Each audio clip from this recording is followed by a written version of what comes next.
शुक्लाम्बरधरम् विष्णुम् शशिवर्णम् चतुर्भुजम् प्रसन्नवदनम् ध्यायेत् सर्वविघ्नोपशान्तये अगजानन पद्मार्कम् गजाननमहर्निशम् अनेकदन्तम् भक्तानाम् एकदन्तमुपास्महे अस्य स्तोत्रस्य अगस्त्य ऋषिः अनुष्टुप् आदित्यहृदयभूतो भगवान् ब्रह्मदेवता निरस्ताशेष विघ्नतया ब्रह्म विद्या सिद्ध्या सर्वत्र सिद्धौ च विनियोगः अन्यषडङ्ग प्रणवेन रश्मिमते नमः इत्यनेन गायत्र्या षडङ्गमीत्यन्ये ततो युद्धपरिश्रान्तम् समरे चिन्तया स्थितम् रावणम् चाग्रतो दृष्ट्वा युद्धाय समुपस्थितम्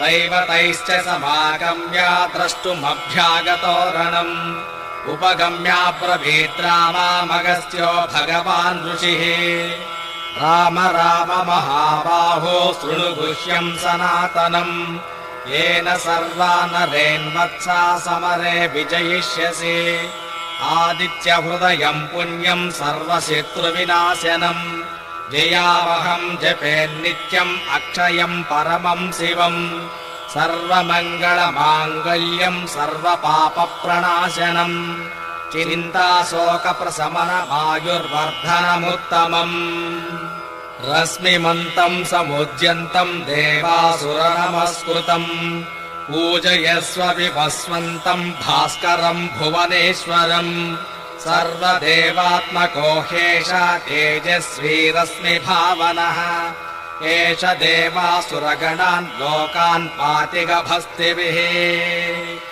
एष ब्रह्मश्च विष्णुश्च शिवः स्कन्दः प्रजापतिः महेन्द्रो दनधः कालो यमः सोमो ह्यपाम्बरिः पितरो वसवः सात्या ह्यश्विनौ मरुतो मनुः वायुर्वह्निः प्रजा प्राणा ऋतुकर्ता प्रभाकरः आदित्य सविता सूर्यः खगः पूषा गभस्तिमान् सुवर्णसदृशो भानुर्हिरण्यरेता दिवाकरः हरिदस्वसहस्रार्चिः सप्तः सप्तिर्मरीचिमान् तिमिरोन्मथनस्यम्बुः त्वष्टा मार्ताण्ड अंशुमान् हिरण्यगर्भः शिशिरोस्तपनो भास्करो रविः अग्निगर्भोदितेः पुत्रः शङ्खः शिशिरनाशिनः व्योमनादस्तमो भेदी रुद्यजुस्सामपारगः घनवृष्टिरपाम् मित्रो विञ्जवेदिः प्लवङ्गमः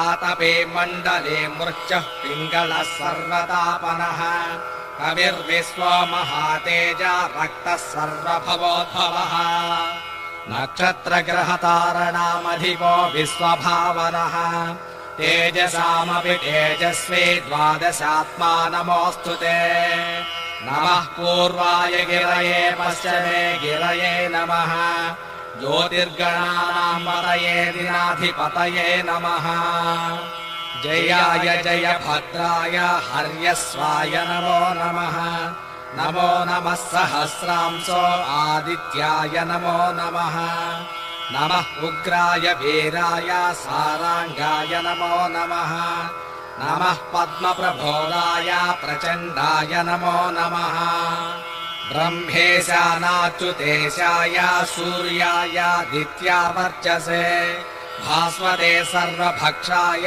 रौद्राय वपुषे नमः तमोघ्नाय हिमघ्नाय शत्रुघ्नायामितात्मने कृतघ्नघ्नाय देवाय ज्योतिषाम् पतये नमः तप्तचामेकराभाय वह्नये विश्वकर्मणे नमस्तमोऽभिविघ्नाय रुचये लोकसाक्षिणे नाशयत्येष वैभूतम् तदेव सृजति प्रभुः पायत्येष तपत्येष वर्षत्येष गभस्तिभिः एष सुप्तेषु जागर्ते भूतेषु परिनिष्ठितः एष चैवाग्निहोत्रम् च फलम् चैवाग्निहोत्रिणाम् वेदाश्च कर्तवश्चैव क्रतूनाम् फलमेव च यानि कृत्यानि लोकेषु सर्व एष रविप्रभुः येन मापत्सु कृत्स्रेषु कान्तारेषु भयेषु च कीर्तयन् पुरुषः कश्चिन्नावसेदति राघव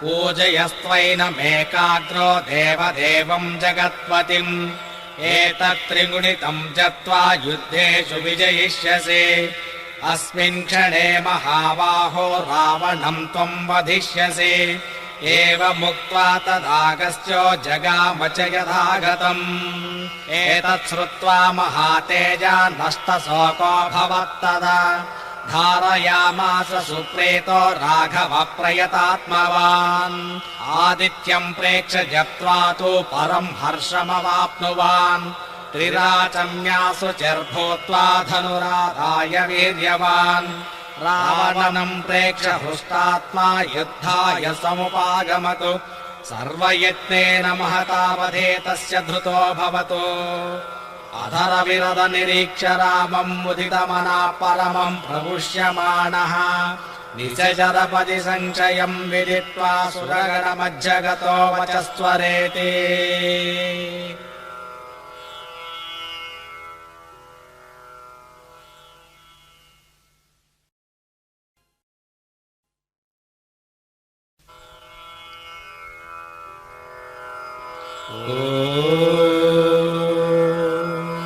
शुक्लाम्बरधरम् विष्णुम् शशिवर्णम् चतुर्भुजम् प्रसन्नवदनम् ध्यायेत् सर्वविघ्नोपशान्तये अगजानन पद्मार्कम् गजाननमहर्निशम् अनेकदन्तम् भक्तानाम् एकदन्तमुपास्महे अस्य स्तोत्रस्य अगस्त्य ऋषिः अनुष्टुप् आदित्यहृदयभूतो भगवान् ब्रह्मदेवता निरस्ताशेष विघ्नतया ब्रह्म विद्या सिद्ध्या सर्वत्र सिद्धौ च विनियोगः अन्यषडङ्ग प्रणवेन रश्मिमते नमः इत्यनेन गायत्र्या षडङ्गमीत्यन्ये ततो युद्धपरिश्रान्तम् समरे चिन्तया स्थितम् रावणम् चाग्रतो दृष्ट्वा युद्धाय समुपस्थितम् दैवतैश्च समागम्य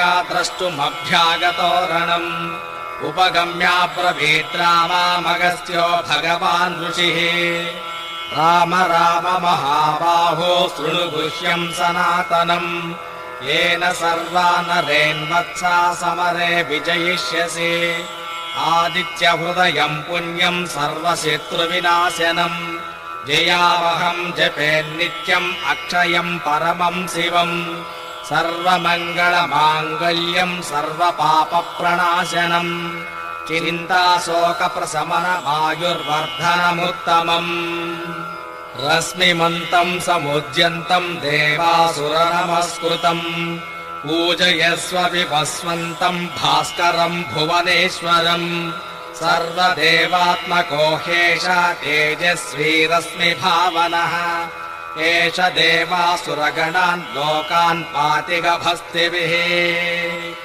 एष ब्रह्मश्च विष्णुश्च शिवः स्कन्दः प्रजापतिः महेन्द्रोदनधः कालो यमः सोमो ह्यपाम्बतिः पितरो वसवः सात्या ह्यश्विनौ मरुतो मनुः वायुर्वह्निः प्रजा प्राणा ऋतुकर्ता प्रभाकरः आदित्य सविता सूर्यः खगः पूषा गभस्तिमान् सुवर्णसदृशो भानुर्हिरण्यरेता दिवाकरः हरिदस्वसहस्रार्चिः सप्तः सप्तिर्मरीचिमान् तिमिरोन्मथनस्यम्बुः स्त्वष्टा मार्ताण्ड अंशुमान् हिरण्यगर्भः शिशिरोस्तपनो भास्करो रविः अग्निगर्भोदितेः पुत्रः शङ्खः शिशिरनाशिनः व्योमनादस्तमो भेदी रुद्यजुस्सामपारगः घनवृष्टिरपाम् मित्रो